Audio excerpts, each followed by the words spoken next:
paano mag-optimize ng Android phone. Gawin mo ito, i-clear ang cache and junk files para matanggal ang mga temporary files ng inyong phone. Kung interesado kang malaman kung paano mapabilis at mapaganda at ma-optimize ang performance ng inyong phone, ay panoorin mo ang buong detalye.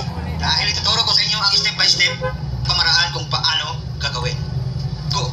Ganito lang ang gawin natin. Kapag napansin mo na bumagal yung phone mo, pupuno lang yung storage. Ituturo ko sa inyo kung paano i-clear ang cache at ang junk files, free up space sa simpleng tap lang. Unang gawin natin, i-tap natin ang settings. At ang sunod, hanapin natin ang storage para makita ang ginagamit nating available na space ng phone nyo.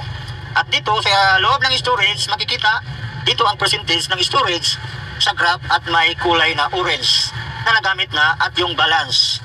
Naka 27% na ang nagamit natin. Para mag-clear, itap natin ang clean dito sa baba. At antayin natin na matapos mag-scan ang phone. At automatic yan tanggalin ang junk files.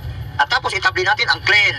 Antayin din natin na matapos ang cleaning junk files. So makikita nyo, 106 MB junk files clean. Tapos makikita nyo na malinis at magdagdag space na ang phone nyo. Ganun lang kadali magtanggal ng cache at junk files. Kung nakatulong ang tips at idea, share mo naman.